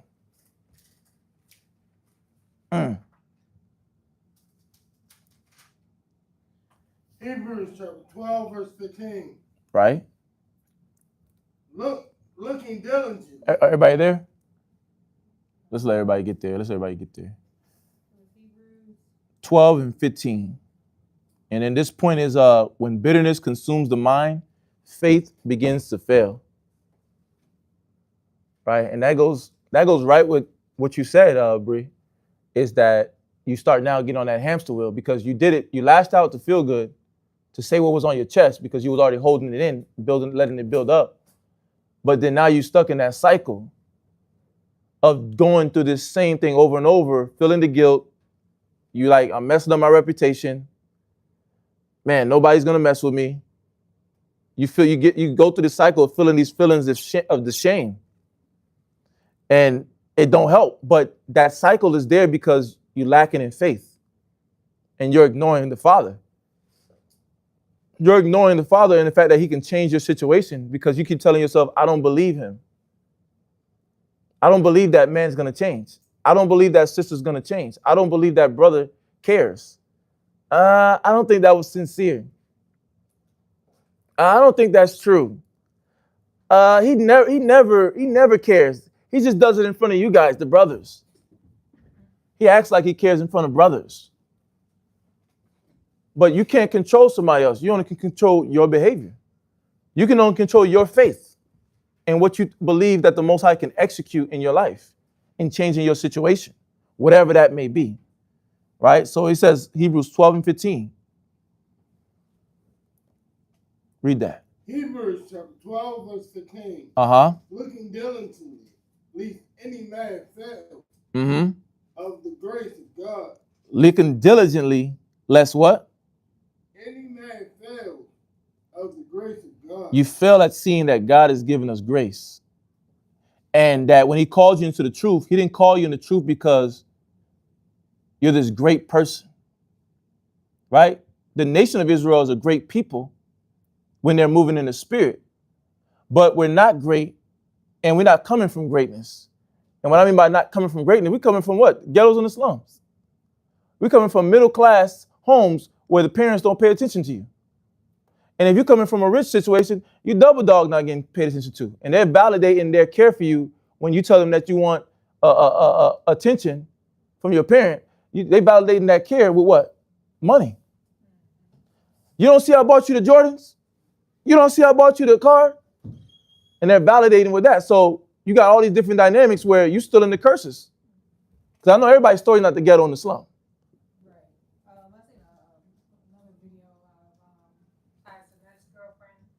Oh. Going in about how like spoiled she was when she was younger. Yeah. It's like she never really felt like real love. Mm. She said her like parents, they would just spoil her with a lot of materialistic things, but she like that was like she felt like that was never love for her. Mm. And I guess her mom kind of went back at her, talking about like she was a stay-at-home mom and all that. But that doesn't matter. Yeah. It's just materialistic things. Right. And there's two sides with it, right? And what you're saying is correct. But it's like it's two sides of it, but they're both doing what? Not being accountable. Because that was she never had to feel the physical level of struggle. And she had, but then, which was mom is right. I seen a little bit of that. But then she didn't feel the physical struggle. But also there was still some form of negligence going on. But then the daughter got to be able to see that she used what she had. It's like what we got to do now, right? With our parents. We're like, you can look at your mom being negligent. You can look at your dad being negligent, but it's like, they just used what they had. They was given to the curses. So we're supposed to be that stepping stool now. I was gonna say, even like in a poor situation, like with my household, yes, my mom tried to do her best, but it still was that missing like love as a mom. Like, she didn't really like deal with us like that or say I love you, those type of things. Right. So just like little things like that, even like how like drug dealers become who they are now because they look at their mother's struggle, or she was a single mom working 3 jobs. Now I gotta get out there and help her. Right. Looking at it the wrong way. Right. Sometimes the whole family damn near doing it, so it's like you just kind of fly into it. Right. So all dynamics of that nurturing and love is not there. Yeah. Wisdom and nurture is the root to all peace, you know. And but people think that because they buy the kids things, they've done their job, and that's the American logic, you know. But that's the destructive logic, because you're only doing one part of your job, you know. And people nowadays, parents nowadays, they reward bad behavior. You see, like them little 16-year-olds be getting rewarded nice old Teslas, and they be complaining talking about that ain't the car. Right? You couldn't get me a red one, blue. You got a whole Tesla sitting there. You talking about that ain't the one you want. And somebody over there in high school working 2 jobs trying to get a car just to get to A and B. But yeah, that's that world. But what it is they fell in grace, both of them, mother and daughter. Right? Because why? The grace says to be merciful to your people because you still got things to work on. So like, where's the mercy being extended on both ends as a parent, you know, and as a spouse and as a sister to a sister and a sister to a brother? Where's the mercy being extended? And that's what the Most High is saying, that they're failing in grace, in the grace of the Most High. So read on. Leave any root of bitterness. And he's telling sisters, be careful. Be careful that spirit don't take you to where now you become bitter. It says, let's leave the root of any bitterness, right? And root means what?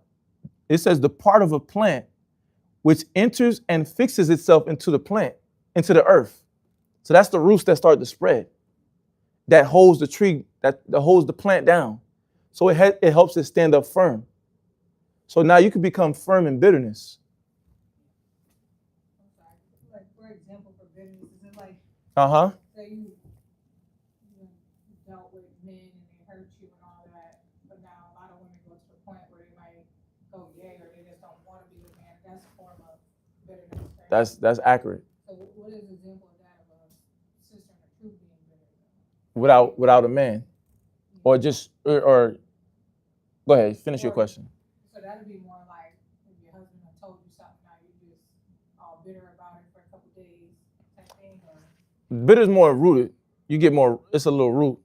There's more of like bringing old emotions from old relationships into the new relationship. You carrying bitterness into a fresh relationship, and yeah, that's more like you're carrying your bitterness that you had from your past interactions.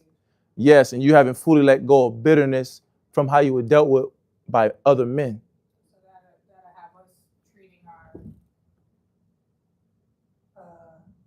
brother, sister, or husband. Or like treating our true relationship like it's a worldly relationship. There you go. Okay. That's exactly what it would do. And just in case they didn't hear you, she asked for a direct example of bitterness in the truth, with the sisters in the truth. And the example she brought out was basically, so let's say you're married in the truth, and we got a husband, but the way you go through things in situations in your relationship, now that you're looking at the past of what you've been through with other men in a relationship, or even a fatherhood, even with the father. And you carrying that bitterness of how they dealt with you or didn't deal with you into this new relationship.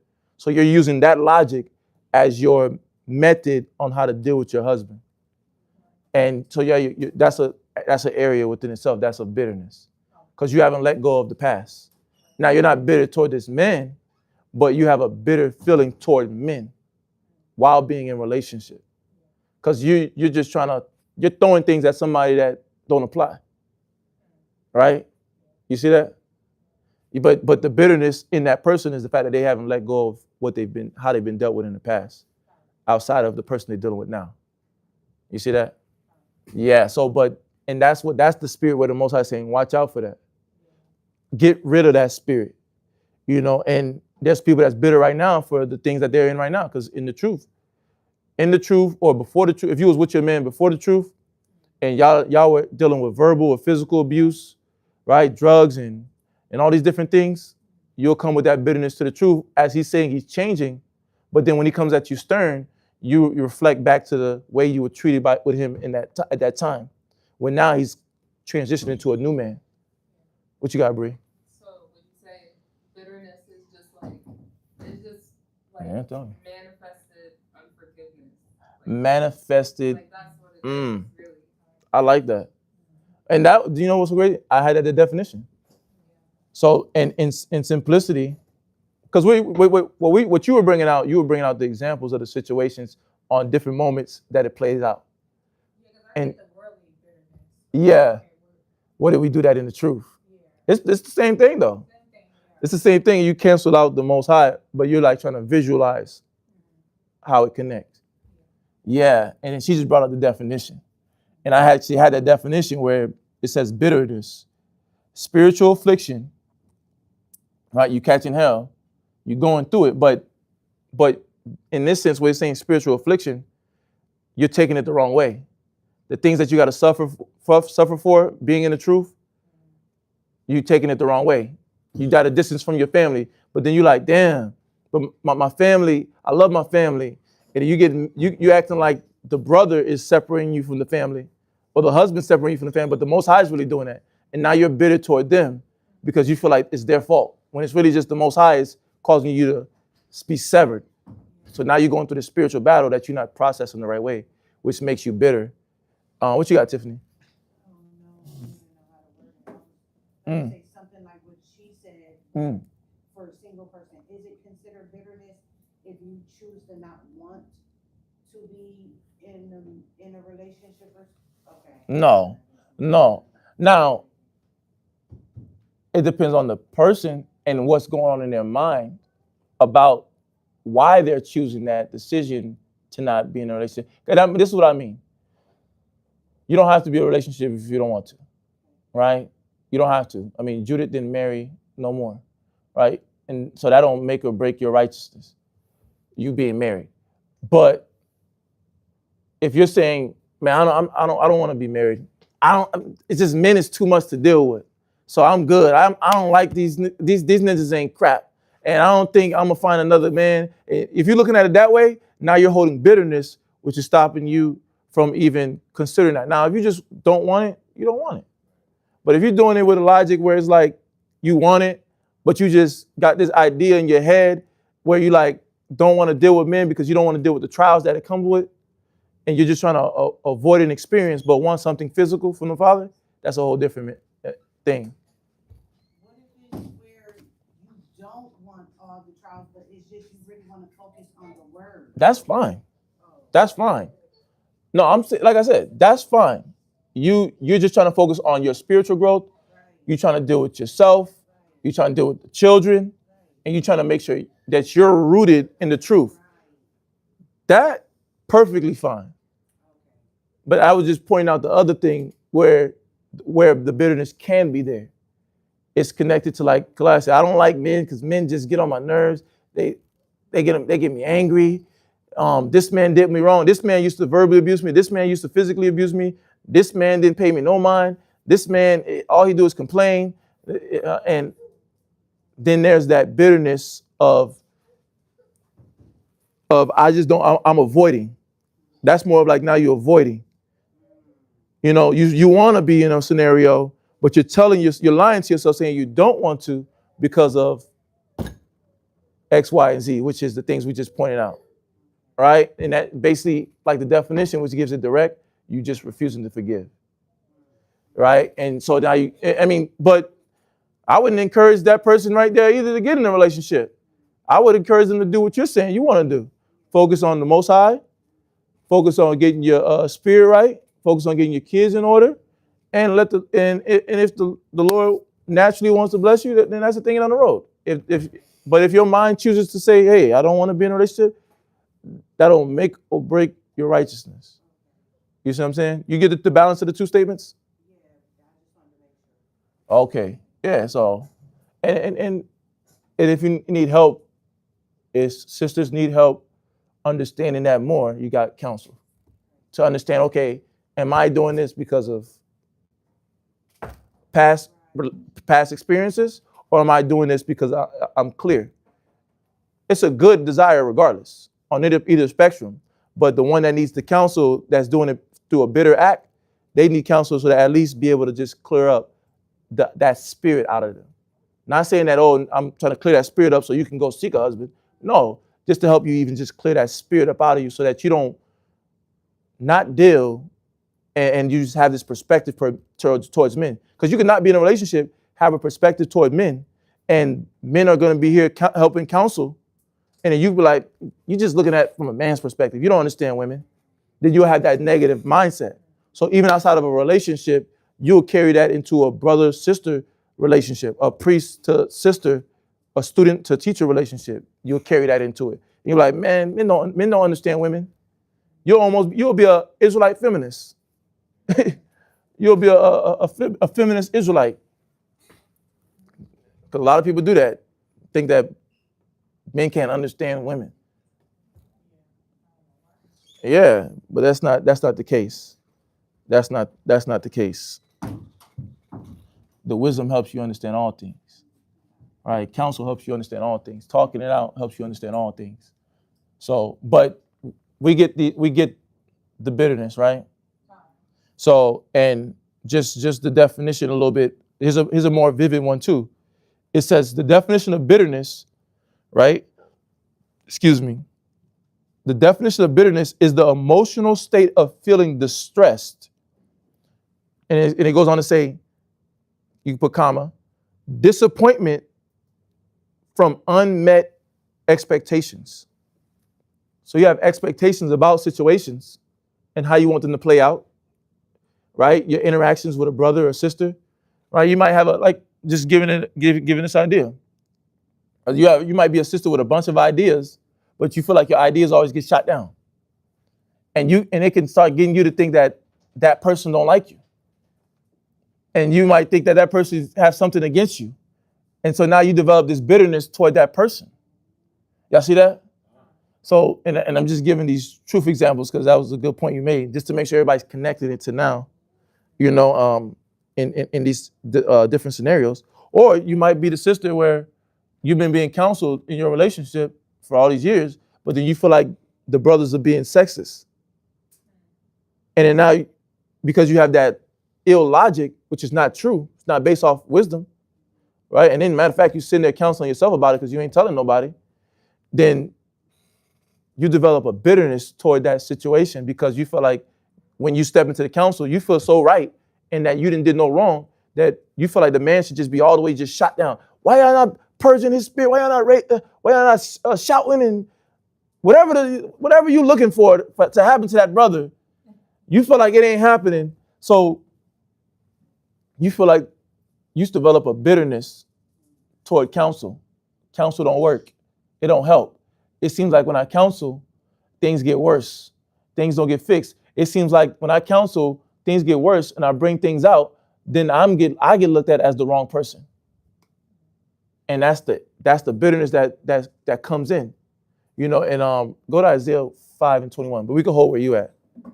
Just on this bitterness, because there's a part in that where it says it talks about that bitterness. What you got, Tiffany? Okay. Y'all sitting in the same vicinity. I seen a hand.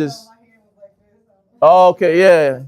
I just registered. Now I was just gonna comment on what you're saying, just like in those type of counsels, like you don't realize as a sister at that moment that it's about you at the moment. And whatever they gotta talk to about the brother, that's gonna be on his time, because if you try to do that in front of the woman and you already in this emotional state, you can take every little thing and run with it. There you go.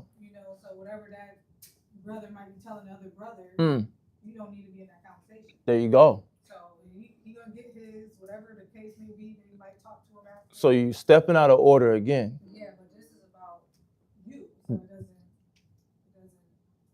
whatever his correction isn't for you. Right. So that's almost like when Most High, he's looking at you, not what he did, but what did you do? So you can't really sit there and be like, well, what he gonna get? Right. And look at it. When bitterness consumes the mind, because the class is about accountability, right? Yeah.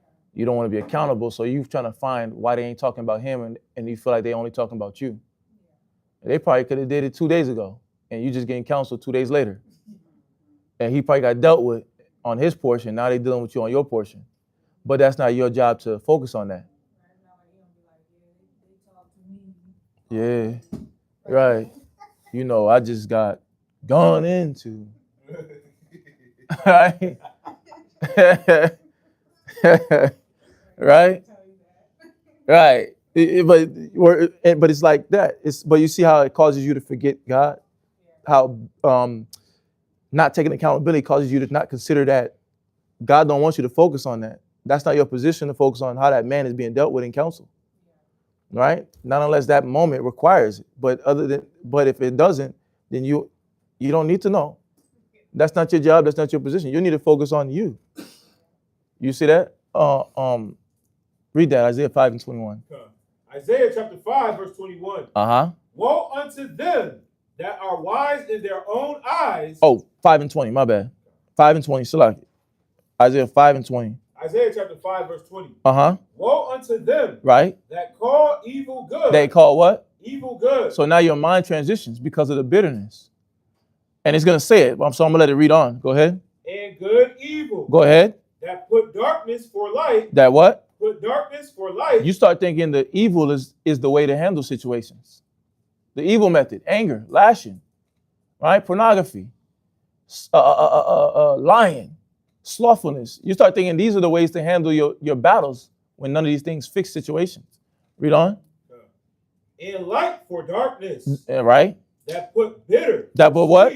That put what? That put bitter for sweet. So now you start to look at bitterness as if it's sweet, as if it's helping you in your situation, when it's not. These emotions, as if the emotions is strengthening you when it's not. I said what I had to say and I said it. Now I feel good. But then now when the feeling of guilt in your result didn't come, you feel it later. You're like, damn, did I really do that? Damn, I know I love this man. I know I love the sister. Man, that's a good brother right there. I love him. That's my brother. Man, why did I react that way? Damn. Yeah, 2 weeks ago, for the last 2 weeks, I've been holding it in. Sheesh. I should have just talked. I knew I should have talked about it. The Lord told me when I first had the reaction to the thought, to just say something. But I was like, nah, I wasn't trying to cause no trouble. But then now you transition into bitterness because why? Keeping it quiet felt sweeter, but keeping it quiet brought more bitterness into your life. Read. And sweet for bitter. And then you looked at the thing that was really going to heal you as negative, but that was the wrong mentality. That was the wrong spirit. So let's go back to where Tyrod was. Let's finish that, and then we'll. Hebrews chapter 12, verse 15. Go ahead.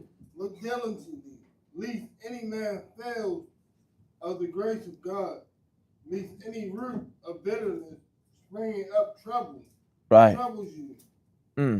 Right. And thereby many be defiled. And that bitterness is gonna bring trouble in your life. It don't have to though. It don't have to be there. It can be fixed. It can be resolved. Things can be worked out, but you got to take that bitterness out of you. The bitterness is the blind spot. The bitterness is where the devil's holding on to your conscience, and you're allowing him to, because that's the only reason why he can do it, because you're allowing him. He's holding on to it. Go ahead. Lest there be any fornicator. No. Thereby many be what? Verse 15. Many be defiled. And that's how a lot of brothers and sisters get defiled. That's how you end up getting in trouble. That's how you end up not being accountable, because why? You lose faith in the Most High. You lose faith in the Word. And now you just can look at things with the blame game mentality. Now you go back to the worldly version of you that just blame the life, the world, people, and now you don't see your mind not thinking solution based. Your mind not thinking I'm seeking the solution. I'm seeking for things to be resolved. I'm seeking for things to be handled the proper way. Your mind only thinking, how can I get this evil out? How can I execute demonic activity? And how can I do it manipulatively? How can I do it like an agent, like a spy, in secret? How can I get this done? I'm gonna go to the brothers on this brother. I ain't going because I want things to get fixed. I just want him to get lashed out on. I want him to get yelled at. Not because I'm caring that that I find a solution for us to get rid of our issues in our relationship, I just wanted to give y'all that. I'm bringing this up to the older sisters and the brothers about this sister, not because I want the situation to be worked on, but because I lost my thought. Because I just want to do what? I want that sister to get in trouble. But the Most High is showing us we gotta work on our spirit as we're pointing out other things, right, in other people. So just let us be conscious because we're all going through it. Let's work at it, right? Now I'm saying we're all working through it, so let's all fight together. No. Well, let's drop that and go to this scripture here. Ecclesiastes 28:4. Right? And I just want to point this out as we get that scripture, just on this word bitterness a little bit more. It says the branches of bitterness, right? You got resentment, right? You got resentment. And resentment is the feeling of annoyance when you think someone has wronged you or humiliated you in public. It's the desire to lash back in kind at that person. So you desire to lash back out the same way you felt like that person embarrassed you or wronged you. So I got to get my get back. So that's one, resentment. And you got grudges. The persistent and cultivated feeling of ill will resulting from a past insult or injury. And that goes back to what you were saying, Kalaya. You got those past situations. You got grudges toward those situations, and they've never been dealt with. And now you process situations in your present life through those old battles, right? And you got anger, the fierce displeasure that when left unchecked, so when you don't communicate and it's left unchecked, can grow into indignation, fury, and rage. And now you lash out. All these result in lashing out, but there are different brackets of what bitterness is, right? Along with the refusal to forgive. So let's read that. Ecclesiastes chapter 28, verse 4. Because what is the class about? It's about godly accountability for women. But we also about the solutions, right? And this is a solution the Father's offering to women and to men. So let's read that. Ecclesiastes Oh. chapter I just wanted to comment again, because it helped made me think about myself. So Mm. even like with my husband, like I'll do this thing where I want him to help me, but I'm not like physically saying it, but I'm thinking like he should know to help me. So I'm trying to work on more of like, okay, can you help me with this? But in my mind, sometimes I'll just be moving. I'm like, okay, why is he not looking after Shania when he sees me doing this or stuff like that? You know what I Right. mean? So even just those little things like that, I'm like, ooh, That's weird because I ain't communicated. I ain't say he's not really. He got other things on his mind, so he's not. You know, he will do certain things, but right. there's certain things he not just fully thinking of unless I say something. There you "Oh, go. I can do that." You got to help. Your teamwork.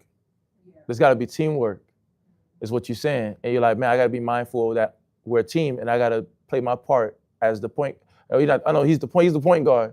As a shooting, I'm a shooting guard on the team, and I gotta throw some assists too.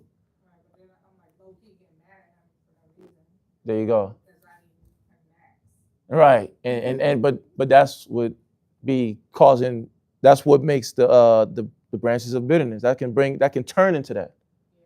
I'm not saying what you're saying with yourself is bitterness. That's more of emotion. It'll turn out. It can. Now you don't lash out. Yes. Why you did this and you did that? Right. Are you going on the whole week talking when he did that? Right, and you mixing stuff in one pot, and he like what? Right, but because you didn't play, you got to play your part, communicate. You know, and that's what we telling sisters. I was just talking about that recently. You got to talk. You can't just let things just build up and not say nothing, or notice something and not say nothing. Because then when you do that, you're gonna get mad at a person when you ain't doing what you saying the person ain't doing. Right? And that can turn into resentment, which can turn into a grudge, it can turn into anger. You know, but that's why it's important to, like you just said, communicate. And like the scripture's showing us, the communication and the willingness to forgive opens the access to you being able to be aware, to be accountable of yourself. Like you said, you communicated, you ain't let it turn into that grudge or those feelings, right? I mean, you had the spirit, you had the emotion, but you corralled yourself back with knowing what the scriptures require, because that was a care, to be accountable of the part that you can help mend the situation, right? Or get the help that you need, because otherwise nobody's a mind reader, and that's brother or sister. Okay. Okay. Another thing I've been working on too is like if I do feel a way, or because me, I feel like I always gotta say something how I feel. Right. But I'm trying to not always say how I feel. Now it's more of like, should I say this right now, or is it needed to be said? And I'm definitely getting better at it, because it's like a lot of things I'm like, okay, Right. never even need to say. Going through the process. He might say something to me, and I feel like I always gotta have a comeback, and I'll be like, nope, I ain't about to say that. Right. I have to slow myself down and be like, okay, this might be fun. Sometimes I still might say, but then I'm working on like, okay, how am I to say it? Right. I say it like this, and even if I did say it in the nicest way, they don't go through. It's like, dang, okay, I should just. But that's the process the Most High takes you through. Yeah. When you're practicing that way, when you're living life that way, that's taking accountability. Yeah. And you being able to vocalize it right now is taking accountability. Because I used to just say whatever my mind got to say. Yeah. Right. Right now it's like I can't do that, because it's gonna either cause a problem more, or I'd rather have like the small problem, because I wasn't wise enough to, because I just said what I thought I was supposed to say, but instead of just always saying something negative, emotional, and thinking you're gonna get a good result. It don't work that way. It don't need to be said. There you go. He said what he said, let it go. There you go, and follow that. Yeah. But what takes your mind to accept that? Quick question. What? And all sisters, brothers can answer that. But go ahead. I see you was ready. Me, I'm just. There's a word. In certain areas like that, I have to mature, because I think I'm trying to learn Zion a lot more. So I know certain things he gonna tolerate. So I'm like, and I know me, like I just be want to say something to get a reaction sometime, or I need you to answer. Wait, say that again. Right. It's true. But it's true, because she said it earlier though when you was in the back. Yeah. Bree said he just want to get that feeling out. Yeah, you wanna you said that to me, so you gotta know how I felt after you said that. But sometimes it just be an emotional reaction. So it's like, no, I'm not gonna say that. I'm gonna just keep the peace. Right. Keep the peace. I'm not. You gotta choose your battle. So when you keep the peace, it's like after that a little bit, like, dang, okay, it wasn't even that bad. I get what you was talking about. Yeah. So, but then sometimes it's like I want to say something, but I have to say it in the right way. I gotta approach them in the right way now. Right. If I want to get my point across. Yeah, and that's what the Most High is trying to get brothers and sisters to see, But what you're saying is that'd be a lot of the battle with sisters too, because it's like you're not slowing down to consider that you don't need to react every time in this situation that way. Sometimes it's control your thoughts and take the wisdom. A lot of times it's that. Control your thoughts and take the wisdom. But for you to care to, when you don't know how to do that, for you to care to develop that, you have to care about the Most High. You have to care about being accountable to God. And that's why we're going over this class, to bring that. That's the mature mind to be able to walk your mind through those steps, or go through it, or even have yourself to sit there alone and think about that. Because a lot of times people don't want to sit, even when they're sitting alone, they go as far as this right here, class, and then I'm canceling out everything about spirituality. As far as from the time me and a brother and sister having a conversation, you canceling it out. Even when God's talking to you in your thoughts and throwing scriptures about, go study. No, Go ask a question. No. Go be considerate. No. Go ask him how you can be a better wife. No. Right? Go ask him how you can be a better sister. No. Huh? Yeah. Yeah. But it don't have to be that. What's the war? The war's against, you're fighting a war against you inside of you. But he's fighting a war to continue to grow and fight against the spirits that's trying to take him. So why are we fighting against each other and not fighting the spirit? That's like we be talking about when we talk about why are black people fighting each other and not the white man? But why are we fighting each other and not fighting the devil? Right? It would make more sense to fight the devil because we would get an end result that's good. So where you at, Tara? Ecclesiastes chapter 28, verse 4. But what you said was heavy because it's like, it's that. You got to be able to concede. That's the submission that he want to see from men and women. Can you concede? And concede being what? Like cast out your perspective on how things should be handled. So that's a big one. Read that, Tara. Ecclesiastes chapter 28, verse 4. Uh-huh. He shows no mercy to a man which is like himself. Yeah, he can't show you like God can't give you this access to peace, right? And I wanted to go to the scripture for a reason. Let's get this one and then I know it's 10:26. Job 3:20. Job 3:20. And it'll make this connect in the mind, right? This scripture will help this scripture connect. Because we can only have access to God's mercy and peace if we're willing to even forgive somebody else or forgive the past. Let go of the past. We only have access to this faith or this stability or this peace of mind if we're able to forgive. But let's read that in Job 3:20. Job chapter 3, verse 20. No, you can hold it. You can. Go ahead. Wherefore is light given to him that is in misery. Job chapter 3, verse 20 says, wherefore what? Wherefore light given to him that is in misery. Right. The Most High wants to give light. Light is what? Right? Light represents the wisdom and the knowledge of the Most High. And the scriptures tells us in Isaiah 33:6 that what? Wisdom and knowledge shall be the stability of your times. So your life becomes more stable when you submit to the wisdom and knowledge. But who gives it? The Most High gives it. He said, wherefore light is given what? Wherefore is light given to him that is in misery. You're in misery if you're hitting yourself. You're in misery if you're masturbating for stress.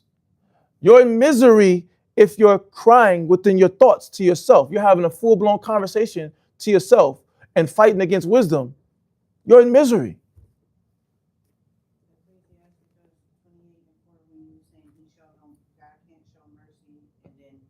Yeah, we're going to go back to that. I'm going to come back and because I'm going to connect that scripture with this one. All right? I'm going to make that one make sense. Go ahead. Read it again. Wherefore is light given to him that is in misery. Right. This is Job 3:20. Job chapter 3, verse 20. Uh-huh. Wherefore light is given to him that is in misery. Light is given to who? Him that is in misery. So light is given to a man and a woman. So your situation, it don't have to stay the same. You don't have to be anxious. You don't have to be worried. You don't have to be stubborn. You don't have to be lustful. You don't have to be vindictive. You don't have to feel like you got to get your rockers off by lashing out to get a good result. The Most High is trying to give you light, but you can't fight against that light. You can't fight against the wisdom. You can't fight against guidance. You got to stop yourself. And that's what you were saying. You're getting more familiar with stopping yourself from fighting against the guidance or trying to work your way around it, right? Or doing something emotional. But for this light, the Most High has to give you access to this light. You have to earn the access. He already did his part of giving us the truth, the access to knowing where to get healed. But you have to do the second part of earning his access to actually be healed. That's where we have to come and play. That's where sisters have to come and play. And it starts off by what? Accountability. That's what it starts off with. You got to be accountable of you. Wherefore light is given to what? Wherefore light is given to him that is in misery. Go ahead. So, because you're in misery, the Most High wants to help you. Read. In life unto the bitter in soul. But you got to fight against the bitterness. Because he wants to give life to a bitter soul. But he can't give life to a bitter soul if the bitter soul is in this mindset, which we'll go back into it in Ecclesiastes. We're jumping back to that Ecclesiastes 28. Well, where Tyrod was at. Ecclesiastes chapter 28, verse 4. You can't give life to that bitter soul if this is the mentality of that bitter soul. Read. He showeth no mercy You to can't- a man which is like himself. You argue with somebody that's like you. Or you might be arguing with somebody that's not even moving in that spirit. They're moving in the right spirit. But you're fighting against moving forward. You're fighting against developing your strength. You're fighting against having to think through your problems, think through your issues. And you don't want to think through your problems and your issues. You don't want to figure out strategies and plans and having to practice sticking to them because it's challenging you to do something different. But the Most High said he can't show somebody that's in bitterness mercy. He can't give them access to his mercy of him lightening up their battle because they haven't shown to him that they're in submission, that they're accountable for themselves. But the solution is in this very text that we're going to be reading on there. Read. Let me ask y'all this. Do y'all get the connection between this last verse and this one? Or y'all need y'all need to hear it again. And we're going to keep on going because there's more to the explanation. But I want to make sure y'all are following thus far. Are you talking about Ecclesiastes and the guilt? Yeah. Oh, the mercy part. The mercy, yes. He can't show you no mercy. And he's trying to give you light in your misery. But he can't give you the light in the misery if you're stuck in the bitterness. But he's trying to give life to a bitter soul. But he can't do that because why? You're showing no mercy to your brother. Y'all see that? You're showing no mercy to your sister, right? You're showing no mercy to a brother, your husband. And if you're doing that, the Most High, it cuts off the access to the peace of mind. It cuts off the access to you getting the solution so that you can eradicate your marriage from being in this dynamic. So you can eradicate your relationship with brothers and sisters from being in this uncertainty dynamic where you feel that way. And a lot of times too, as women, we Oh. miss the bigger picture. Dang. We miss the big picture of what actually is going on. We just be stuck in that one little piece. That one little piece. And that's what's blocking the mercy from coming in, the peace. And that one little part that we emotional about is just gonna kill us if we don't look at the big picture of what's going on. What the Most High is doing. The Most High don't want you acting like a worldly woman in your relationship. So he's trying to show us how to be righteous And accountable. but we so focused on that one little thing that might have been said. Mm-hmm. We don't see that the Most High will take you out on that one little thing. That one little thing. He turned Lot's wife to a pillar of salt off of a head turn. It wasn't even words. It was a head turn. But the words was happening here in her head. I'm only saying that because I know Zion said that to me a lot. Like, you gotta look at the bigger picture. Yeah. What's going on? No, but that's Not just narrow-minded on this little situation. yeah, but that hey. No, that's right. That's right. And that's for everything. You know, you gotta look at it all.